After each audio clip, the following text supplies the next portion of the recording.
I'm Chris Hayes here in New York. With me this morning, we have Eliot Spitzer, former New York governor and attorney general, Ta-Nehisi Coates, senior editor at The Atlantic, Mort Zuckerman, chairman and editor-in-chief of U.S. News and World Report, publisher of the New York Daily News. Love that paper. And Heather McGhee, director of the Washington office of the progressive think tank Demos. We've been talking this morning about inequality, Occupy Wall Street, Simpson Bulls, the presidential leadership. We're going to have Jan Schakowsky, congresswoman from Illinois, join us in just a sec. But we were just having a discussion during the commercial break about bipartisanship and leadership. And Ta-Nehisi, you said something that I wanted to get you in because I had not heard from you in the last break. Yeah, no, we have, I think, 4 liberals sitting here, so I've been trying to be polite and not hammer too much. Don't be polite. No. I don't want to pile on too much, but I just don't.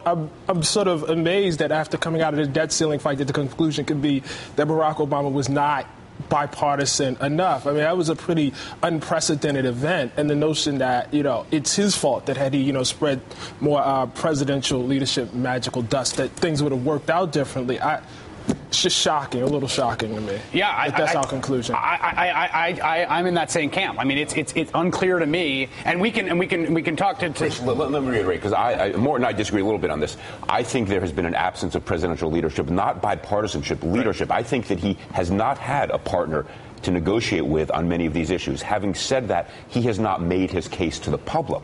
And in order to negotiate effectively, he needs to make his case. He has not explained to the public with numbers, with the articulate brilliance of persuasive skill that he has, why we need to simultaneously deal with the entitlement crisis long term, deal with investment in infrastructure short term, and create jobs. He hasn't made the case. Can I press you on that point just really quickly? Can you explain how that moves us to a position of dealing with the very structural issues that we have in Congress, with getting you past 60 votes in the Senate, with getting putting some sort of pressure, and I imagine this is where you're going, on House Republicans. How does that get you to getting actual votes? Yeah, what's the causal mechanism? Because I feel like there's this desire for him to give the great speech that... No, I'll give you a few things that go beyond the rhetoric of the great speech. One, the Democratic Party could have and should have changed the rules on filibusters. It had a window in which it could have done that, and it is still mystifying to me why we are in agreement on that. Why the Democratic leadership did not say we are no longer going to be held hostage to 60. Right. It is anti-democratic. It gives 10% of the American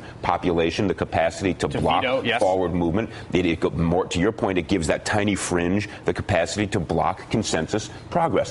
Why didn't they known do that? As plain states, but continue. Well, no, I'm trying to be kinder. Early in the morning, but secondarily, why are there Democratic senators from states that would clearly benefit from what the president has proposed? Former Governor Manchin, Senator Manchin, West Virginia now, were permitted to stray so far from what is core to the Democratic Party. A Democratic president brings them into the Oval Office and says, "You're either in my party or you're not. I have the power of the presidency. Vote with me." Lyndon Johnson would have made this happen. Who was a much more partisan president. I mean, we're asking for two different things here. We're asking for a bipartisan president who's a conciliator on the one hand, who's going to reach across the aisle with a fictitious negotiator, and then we're asking for a president who's going to I'm saying keep his make party the in case. line. What I'm saying is make the case more aggressively. And that is where. But it's unclear. It's unclear whether that meeting. I mean, I think we have this sense that LBJ. We have all the famous photos. We have the photo of him getting closer, leaning in. We have the famous stories, right?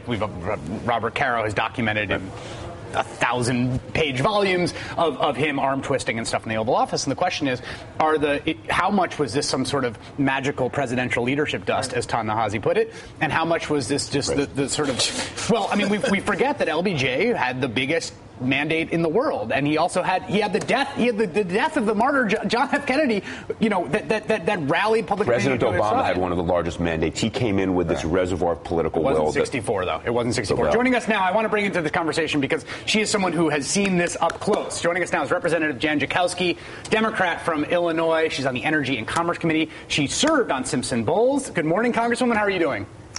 Good morning, Chris. Congrats on your show. Oh, thanks so much. I'm so glad to have you join us. I don't know if your earpiece has conveyed to you the discussion we're having. Hold on one second. That's better. Has conveyed to you the discussion we are having about Simpson Bulls. But you sat on Simpson Bulls. You did not. I did. You did not vote for the co-chair final work product, but you had your own proposal. Just tell me a little bit about why you didn't vote for it and what your own proposal was. I felt it was too skewed toward cuts.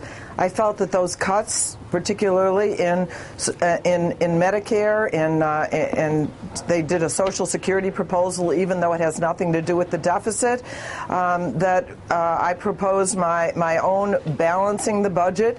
It achieved the same numbers without hurting the middle class and those who aspire to it. I have to tell you one thing, Chris. I think in some ways this is yesterday's conversation. Mm-hmm. The obsession with deficit reduction right now, certainly the narrative in the country right now, has shifted so much now to jobs. Yes. The notion of the 99%, the unfairness that we have in the tax code, the way that most of the wealth now and the growth in the country has gone to the top 1%, and yet we're still dealing with this issue of how we have to make these drastic cuts right now in the budget. I don't think that's where the American people are, and even Simpson Bowles postponed all cuts until 2013, and I think that this idea of coming up with some sort of a grand bargain, frankly, I think the super committee might be better off not to agree on anything, or at least the American people would be better off if they did not, and go into sequestration, where at least some low-income programs are protected. And if we can't cut $600 billion from the defense budget over the next 10 years, then that's ridiculous. Of course we can do that. Yeah, I'm glad you mentioned the super committee, because I think you're exactly right. You said this is yesterday's conversation, but what's remarkable is how yesterday's conversation has birthed today's super committee. So even though the fact that the narrative, I think, has changed politically, what people are talking about, there's a deficit mania that seized, I think, Washington, the political press, and the Beltway for a while. It really has turned, I think, quite strongly towards job creation, the recession, the sort of some sort of short-term stimulus, and yet we are left with the legacy of the super committee, which is either going to come up with $1.5 trillion in cuts, or they're going to trigger $1.2 trillion in cuts. Those cuts are already sort of baked into the cake. There's something maddening about the fact we're able to get that deal struck, but there's not going to be any deal struck for all the people that are hurting out there on unemployment. Look, can I jump in? The Congresswoman... That's exactly right. Yep. And the very notion, I mean, the reality is that jobs and people actually paying taxes reduce the deficit. If we can get the economy moving, if we can focus on putting people back to work and stimulating the economy, then we're going to see we're going to grow our way out of this deficit problem. And I have to tell you that any deal that cuts Medicare and Social Security benefits, not cuts the programs or makes them more efficient, but cuts those benefits, should be to most, and is to most Americans, completely unacceptable. We don't need to do that. Let me just quickly show a graph that compares the two. The Democrats proposed their proposal to the super committee this week. It was Republicans balked, not surprisingly. Republicans leaked their version. We have a graph just showing the sort of comparing them. You'll see the total deficit reduction, both of them come in around a little over $2 trillion. But there are Medicare cuts. To beneficiary cuts in the Democratic version. There's a little bit of stimulus, and there's a lot in spending cuts, and the ratio of cuts to tax increases is 6-to-1. So it's marched even further from Simpson Bowles towards the Republican side. Elliot, sorry, I got in there. You wanted to say something. Here's what I said. The Congresswoman is exactly right. The debate has properly shifted towards the issue of jobs, infrastructure investment, education, all those issues. However, and here's the piece that even we, as Democrats, liberals, however you want to categorize me or us, we must control health care spending long term. There's simply no way around that. You can't have an economy where the percentage of GDP that goes to health care spending is creeping up towards 20% and expect us to be competitive long term. We have to confront that. Even as liberals, Democrats, it's a reality. Congresswoman, do you have a response to that? Yeah. Yeah, absolutely. Well, we could have Medicare negotiate with the pharmaceuticals for lower drug prices. Absolutely. We could have a Medicare prescription drug benefit altogether, so you don't have to go to the private sector. We could have a public option. These are things that I put into my plan. Of course, they're considered unpassable, but the idea of cutting benefits to Medicare beneficiaries, that's just fine. Right. While Medicare beneficiaries are spending about as much out of pocket right now as they did when Medicare was was first put into place. And they haven't seen a Social Security COLA for 2 years. They're going to get one right now. Why is that okay? Right. I think we have to further change that conversation to say, yes, there are ways to make these programs more efficient. We could have a single-payer health care plan that would absolutely reduce costs of health care. But we don't talk about that. We talk about putting seniors under the gun. No, it's not fair. Congresswoman, if it's okay with you, I want you to stick around. We're going to take a break, and then we're going to come back and talk more about exactly this right after this.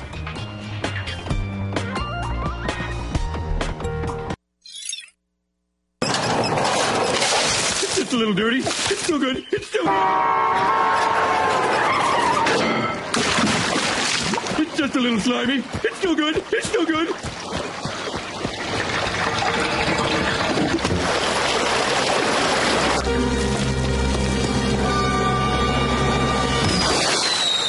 It's just a little airborne. It's still good. It's still good. It's good. I know.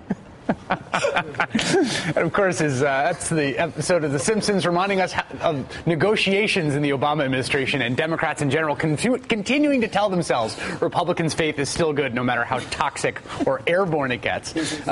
We have Congresswoman Jan Schakowsky on the satellite from Illinois. We have Mort Zuckerman, Heather McGhee, Elliot Spitzer, and Ta-Nehisi Coates.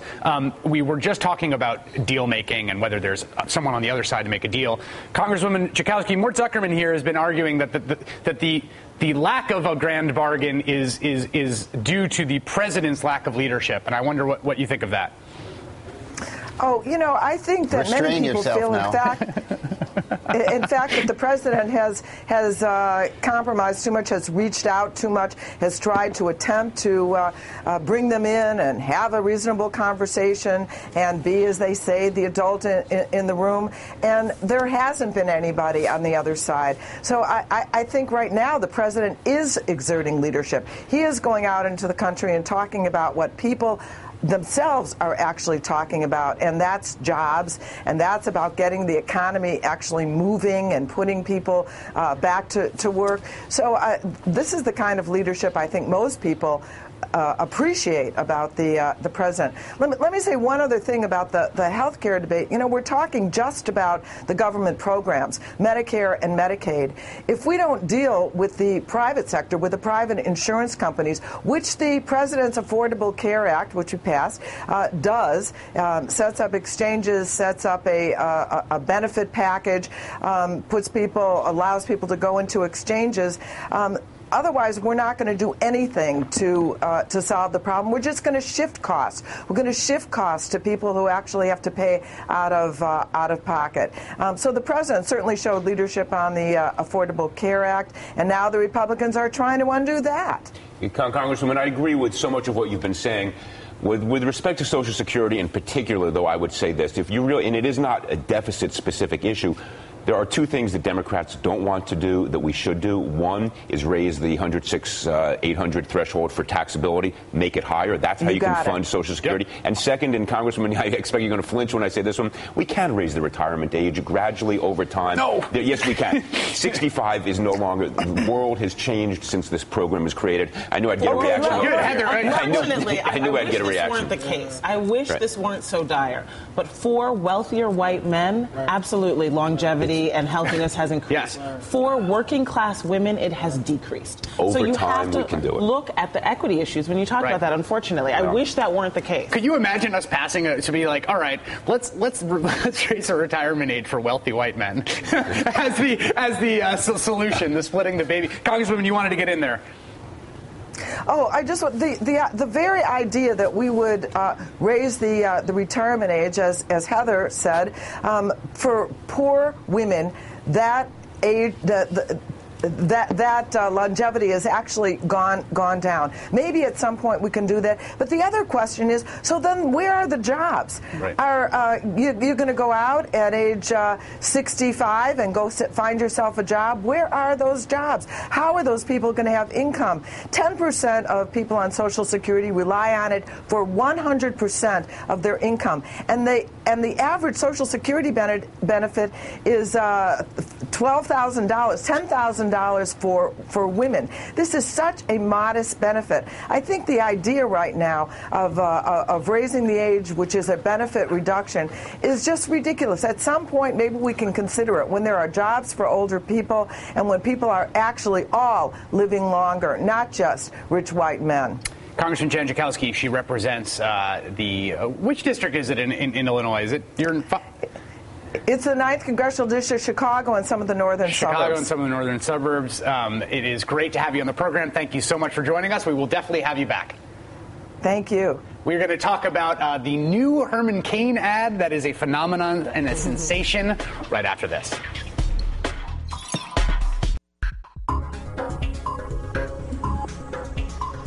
Oh, nice. Little Talib Kweli. Just to get by. All right. Well, just to get by, Herman Cain has been doing more than getting by. Like that segue. Hey. Herman Cain has been doing more than getting by. He is actually leading the polls. I mean, he's actually beating Mitt Romney in the polls. We were just talking off break about John Huntsman and Mitch Daniels, all these sort of august, respected figures. And here's Herman Cain with his pizza empire and his time as a Washington lobbyist. I mean, that in some ways is that's the most unlikely part of this whole thing. If you said to me, in these times that we're in where people are worried about crony capitalism and big business and big government getting together and they feel the system's rigged, they're going to go out and elect a lobbyist, which is what this guy was. No one knows that, right? Well, that is a testament to his ability to project an image of outsiderness. Part of projecting that image of outsiderness is a series of bizarre campaign ads that he's put on YouTube. This one was the one that dropped this week and got a whole lot of attention. Let's take a look. I really believe that Herman Cain will put United back in the United States of America. And if I didn't believe that, I wouldn't be here. We've run a campaign like nobody's ever seen. But then America's never seen a candidate like Herman Cain. We need you to get involved because together we can do this. We can take this country back.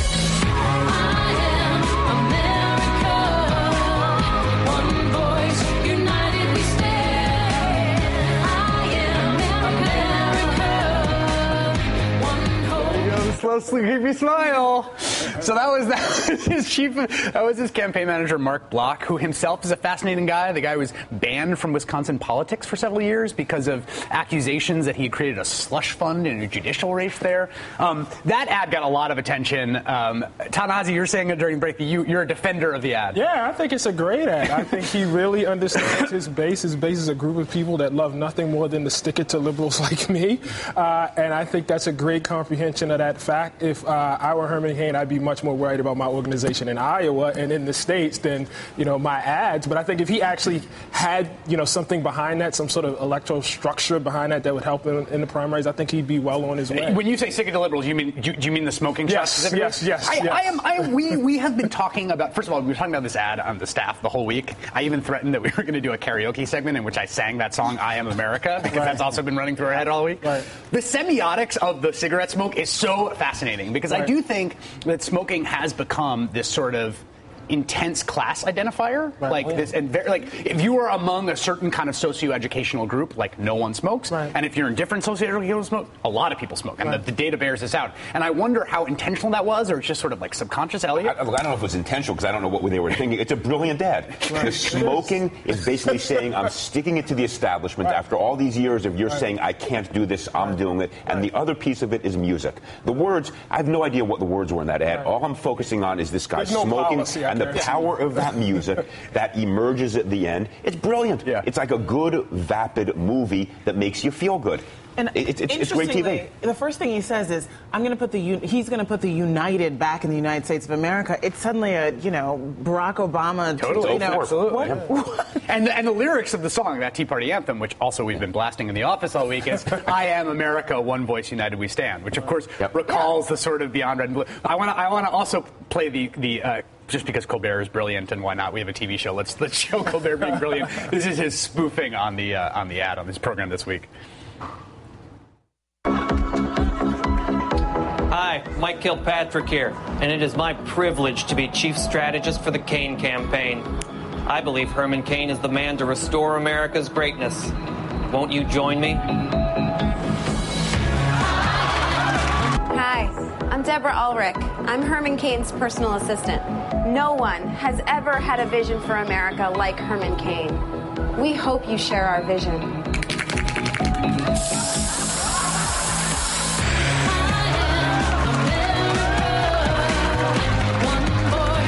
I'm Sam Romano. I do Herman Cain's taxes.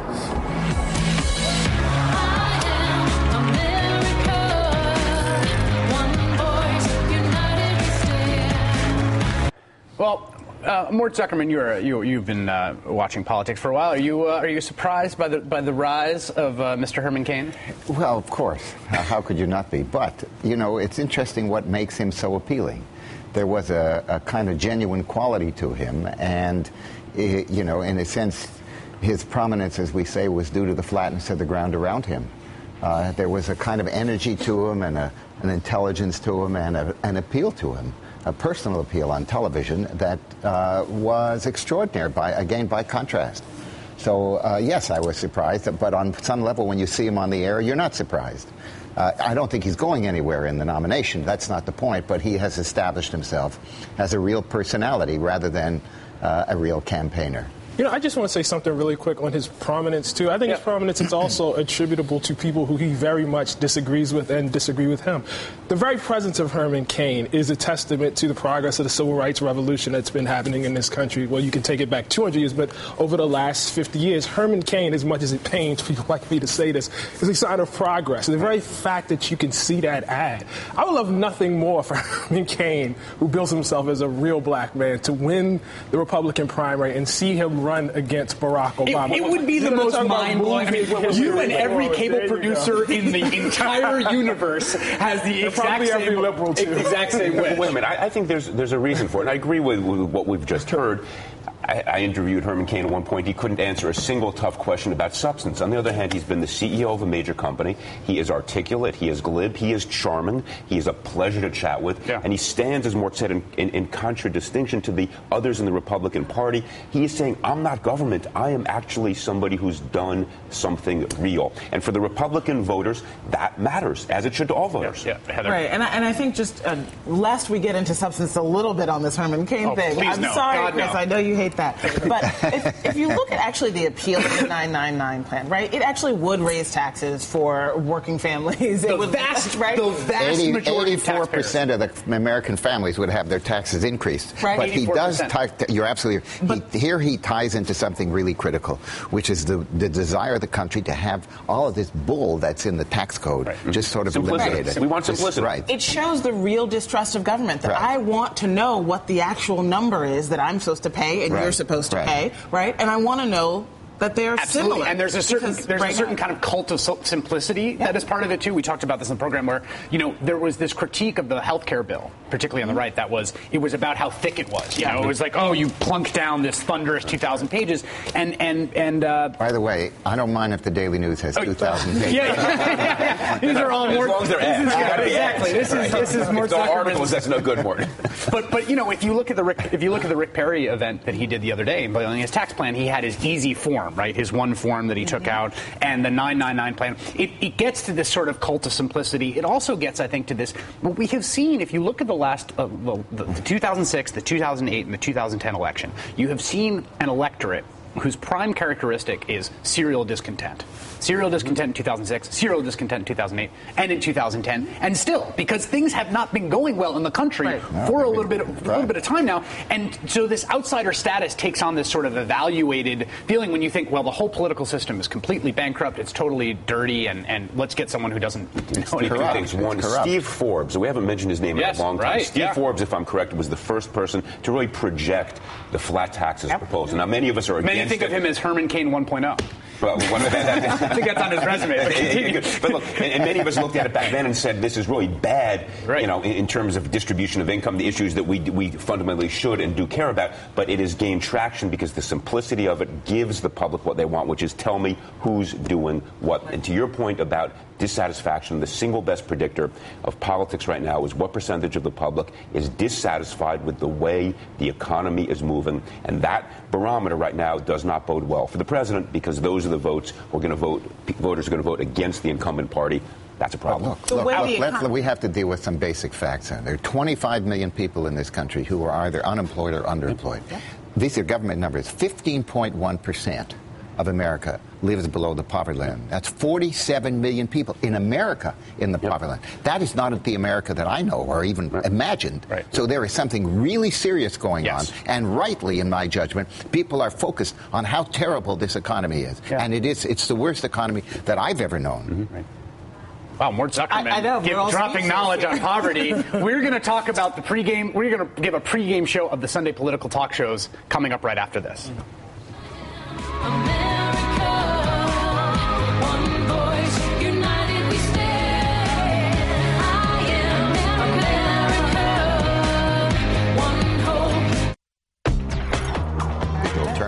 All right, some of the big names on tomorrow's Sunday Talkers include White House Senior Advisor David Plouffe and presidential candidates Herman Cain and Rick Perry. We got you guys a list of the others, too.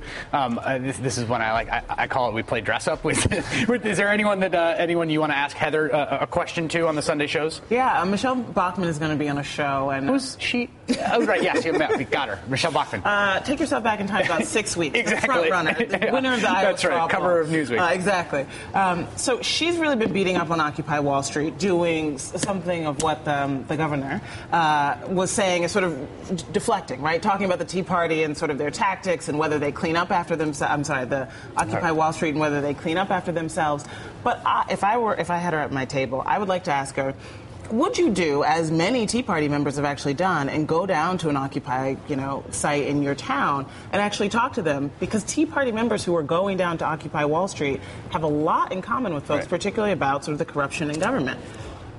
That's a great question. I'd actually go in a different direction. Bill Gates is going to be on one of the shows, and I would leave the politicians aside. They talk so much that rarely do they say anything new and interesting. Tell me about it, Elliot. That's my former life. Bill Gates has been operating and playing on two fields that matter so much for our future, education and healthcare. When it comes to education, the issue is how do you scale and bring to scale the success stories that are out there, some of the schools that work. How do you do that? And when it comes to healthcare, he's focused on malaria. I'd say, what lessons have we learned combating malaria in Africa? And we should note the Bill and Melinda Gates Foundation, which has committed itself to doing all this education. I mean, they have gone through experiences in which they have sort of found the solution and funded it, and then it turned out not to be the solution. So they went through a period where they said small schools. The data shows that small schools, and they put hundreds of millions of dollars into making small schools, and then recently this past year they said, we looked at the data, turns out not small schools. But that's why, here's a guy who is so harshly analytical, and he is rigorous. That's why I'd say, what is working? And he's a guy, he doesn't have a political axe to grind. He has done remarkable stuff, both in terms of education and healthcare. And so I'd say, what are the lessons? It's my experience that everyone has a political axe to grind. Ta-Nehisi, do you have a question for anyone? Yeah, frankly, I'm just going to piggyback for what I was saying last segment. Herman Cain is leading in the polls right now. I want to know why he does not have a strong organization in place. I think, if he were a candidate of substance, if he wants to be a candidate of substance, he actually could make a run at this thing. And I don't know how you waste an opportunity like this. I am extremely on the same page as you, because I think and I got to say, I'm buying it. I'm not, going to buy into the whole notion that he's actually just trying to hustle a book. I'm going to take him at his word. He's an actual candidate. Right. Well, I think I am coming around to the same opinion, which is that I think we've seen the sort of meteoric rise of a bunch of people that are the kind of anti-Romney, right? That is there's been a carousel, right? And it comes around, it's Michelle Bachmann, and it goes by, and then it's Rick Perry, and it goes by. And so I think a lot of us were expecting, okay, now we're in the Herman Cain bubble, and you get a little cynical because it's like, well, who are we going to be talking about next week? But I am now coming to believe that he does have staying power, actually, and that if he could get an organization under his feet, he could actually could make a run. Maybe that's delusional. He is like saying you are completely delusional. I think it's important to understand that those like the people that you listed, they fell for actual reasons. There were things that actually happened. What Michelle Bachmann lost her campaign manager. I mean, they didn't just sort of deflate. I mean, there were structural things that were wrong. Rick Perry severely underperformed in debates. I mean, things actually happened. So. It's not an unavoidable fate. Mort Zuckerman, do you have a question for any of you? I would have asked Herman Cain what his strategy was, and frankly, given the fact that he has not followed through on an operational level, I would ask him what is he going to do after this campaign, and I'd like to invest with him. Always be closing, says Mort Zuckerman. You're more savvy than that, Mort. I wouldn't invest with Herman Cain because he has no follow through, and I'm not sure even Godfathers did did that well. You said something during the break. 84% of the American public would see its taxes go up under Herman Cain's plan. That was the number that Mort gave us, and I have absolute confidence in it. That's why Herman Cain will not survive. At the end of the day, that number will deflate his bubble. And Chris, the phrase, it wasn't mine. Somebody said this is the Andy Warhol primary. Everybody gets their 15 minutes of fame. I think this is Herman Cain's 15 minutes, and then he passes. I want to ask you guys about one more thing, which I'd wanted to bring up earlier in the show, and we have a second now. Two of the concrete things that are sort of coalescing around in the Occupy Wall Street movement, and as people start to think about how to operationalize it, is one is a march for a 1% financial transactions tax. That's the G20 is meeting, and there's a big push for that. People say, I think rightly, that in order for it to really work, you'd have to be global, right? So that you don't have it in the U.S. and then capital flees to wherever it is. You'd have to actually have some global governance. The other thing that people are doing is this Move Your Money campaign, right? People are moving their money out of large, too big to fail banks that got bailed out, that got TARP funding, into credit unions and institutions like that. What do you think about this, Heather? Do you think this is particularly the Move Your Money campaign, which I think is so nicely concrete, but also seems sort of weirdly insufficient to the task? Insufficient. Thank you for completing my sentence. Okay. Yeah, what's your feeling? Two things. One, I just want to correct you that it's actually not a 1% financial speculation tax, but a 1/10 of 1%. So 10 cents on every $100 in trading. Right? 1/10 of 1%. So if just like I said, got a fully for that, then they've got a serious problem. When 401k brokerage fees are 7%. Right. We're talking about 10 cents for every $100. So that on the financial speculation tax. It's not speculation. It's financial transaction. It's not but you get hit the most. Suggest when you imply that it's all speculation. That's not really the case. Well, it's not. It would tax everything, but it's not checking accounts. It's not. When but it also is the case. It also is the case that if you are buying and holding, if you are doing the kind of sort of long-term investing that we sort of tend to idealize, you're going to not get hit that hard by the tax. If you are doing 40 transactions a day, or you're running an algorithm that's doing 40 transactions a second, then you are going to get hit. But what Mort is saying is correct. In other words, the impact of the tax declines over the duration of a longer holding, but it is not just a tax on speculation. It's a tax. I'm for it. But understand what it is. Sure, it's on every transaction. And it used to exist in New York. Yes. And it used to be a significant revenue source for the state of New York. It lapsed. Could it be put back in place without having a huge impact on where capital flows? The answer is yes. Should it be done? Yes, at a very low level, or else you would see distortive impacts. But it could be a very good revenue source. And in fact, the distortive impacts we want. For example, I mean, Dean Baker has found that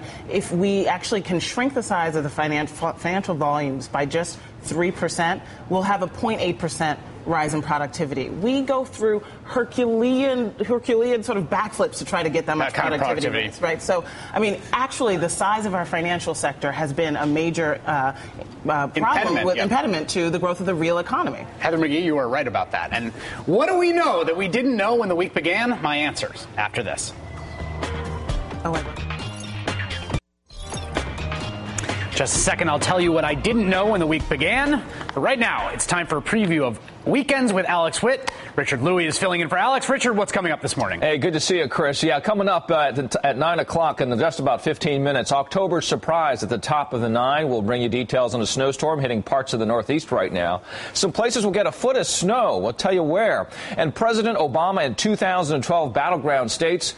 Could some GOP governors actually end up helping the president win re-election? We'll talk to former Governor Howard Dean on that one. And it is an event with more profound implications than you might imagine. The world's 7 billionth person, he or she will be born on Monday. We know that much, I guess. We go inside some of the interesting numbers coming up. Chris. Thanks, Richard. So what do we know now that we didn't know last week? Well, we know that popular support for Occupy Wall Street's agenda remains high. According to a New York Times poll, 65% of those polled say taxes on those making more than $1 million should be raised. This support is one of the most consistent, robust results in polling on public policy for a good long while now. We also know the 1% has managed to insulate itself pretty effectively from public opinion in the halls of Congress, and we know this is exactly the heart of the problem.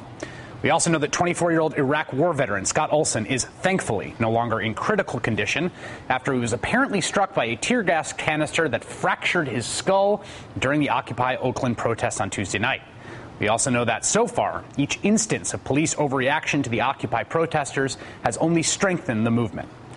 We now know exactly how right Nina Simone was when she sang Mississippi Goddamn, as voters in the state appear to be poised to pass a proposed state constitutional amendment that would declare a woman's fertilized egg a person in the eyes of the law, criminalizing abortion, some forms of birth control, and even possibly in vitro fertilization.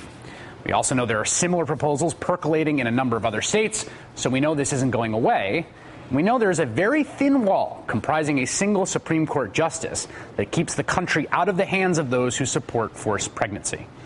We know the GOP field is in trouble if Pat Robertson, yes, that Pat Robertson, thinks the Republican base is demanding too much extremism from their candidates. Here's him giving his take on the 700 Club. Forcing their leaders, the front runners, into positions that will mean they lose the general election. We also know the world is officially upside down, and Robertson is the voice of political reason. We know the Occupy Wall Street protesters are right. The 1% really is different than the 99%. Thanks to a new report from the Congressional Budget Office, we now know that since 1979, the 1% is the only group in the country to see its share of the national income increase. We also know that the GOP field's solution to growing inequality is summed up nicely by Rick Perry. I don't care. Thanks to the dogged investigative reporting team over at Fox News, we now know that Acorn, a defunct organization, has managed to reanimate its corpse, and the new zombie version is somehow behind, you guessed it, Occupy Wall Street. We also know that in the right-wing imagination, Acorn, an organization so dysfunctional that during its lifespan it would induce eye-rolling frustration from fellow progressive activists, is apparently as hard to kill as Rasputin. After fears that democracy would produce Sharia law and terrifying caliphates in the Middle East, we now know the first newly democratically elected government in Tunisia is a moderate Islamic party named Nada. We also know that their platform is more open-minded and freedom-loving than certain quarters of our own religious right here in the U.S. Its spokesperson has said that atheists and homosexuals, quote, have a right to exist, and that respect for LGBT Tunisians is a, quote, matter of dignity. We also know that spokesperson could not get very far in the GOP primary field. And finally, we now know that our cyborg future is already here, as evidenced by this man, Trevor Prideaux, who successfully installed a smartphone docking station in his prosthetic arm, allowing him to make phone calls or texts easily with his other hand. We do not know if Britain's National Health Service covers system upgrades. So do my guests now know that they didn't know when the week began? Thanks for laughing, guys. That was kind of you. We will find out after this. Want to find out what my guests know that they didn't know when the week began? We shall begin with Mort Zuckerman, who publishes this fine newspaper, The Daily News, which is a great subway read for you here in the city. Mort? Well, I find myself astonished at the role that Steve Jobs played in the sort of consciousness of the country, particularly as almost the leader of the whole world, the transformative world of new technologies. And his loss is really a shock to You've been surprised by just how much it's a cultural moment it has become. Heather McGee, you run the Washington office of Demos, which is a progressive think tank, veteran of UP. We're going to have you back again, I am sure. What do you now know that you didn't know at the beginning of the week? So I feel like I always come on this show and talk about fish, but Consumer Reports put out an article this week. 22% of the fish that the testers bought at restaurants, small fish markets, grocery stores, big box stores was not the fish that it was advertised. Fish fraud. Fake Bronzino? Rampant across the country. It's fish fraud. That is fascinating. It is fascinating. You know, the funny thing about the fish trends is that what ends up happening is that I remember reading about how basically what has been happening is that we overfish popular fish, and then there's no longer. So then we start fishing fish that fishermen used to throw back, and they just rename it something. So I think Bronzino was one of these, which now if you go to restaurants, it's Bronzino. Yeah. But like Bronzino was called like, you know, bottom feeder, like guppy or whatever, and then someone's like, well, we will call it Bronzino and put it in front of you. 22% fish fraud. That is it's good to know. I did not. I'm so glad that I am a vegan. Wow, are you really? For the last 2 years, yeah. Wow, this is the thing now. Bill Clinton, Mort Zuckerman. What's the percentage for chicken? No chicken. Elliot Spitzer, what do you now know that you did not know? What I didn't know. Baseball can be incredibly exciting. Yeah. The sixth game of the World Series. Forget all this politics. One of the great games ever played. Amazing. And it makes you appreciate the beauty of the sport, the grace of the sport, a sport where a clock doesn't dictate the outcome, where until the last pitch, you can come back. Amazing. Congratulations. I will say this. I was born and raised in the Bronx, a few miles from Yankee Stadium, but born and raised a Cubs fan because my father's from the north side of Chicago. So I am duty-bound to hate the St. Louis Cardinals as a Cubs fan. In fact, it was a little difficult. I was a little cross-pressured because there's George W. Bush sitting in the front row of the Texas Rangers versus the hated Cardinals. Who do I root for? But my Cubs fandom won out. But I will tip my cap to the St. Louis Cardinals. Absolutely. Congratulations on a great victory. Ta-Nehisi Coates of The Atlantic, what do you now know? Well, I know something a little bit more abstract, and that is the importance of your own moral compass. In my writing at The Atlantic, along with some of the other editors at The Atlantic, I've long railed against the TSA.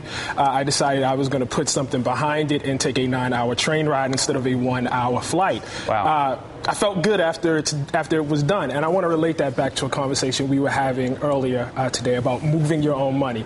Now, I don't know if that's going to have any sort of policy effect or any implications when you look at it from that angle, but the whole idea of not participating in something that you believe to be a great injustice is worth something in and of itself. Whether Birmingham succeeded or not, it's worth something to say, you know what, I'm no longer going to, Montgomery, I'm no longer going to ride this bus. I'm no longer going to allow people to treat me this way. That's worth something in and of itself. And you chose to take that train because you wanted to opt out of what TSA is doing at airports. Yeah, we're going to see how long I can do that for. That's really. But I mean, you can't just. I'm a big believer in citizens not just sitting back and complaining, but actually doing something. Whether it's going to change or not, you have the right of saying, you know what, I'm not going to participate. The moral force of opting out.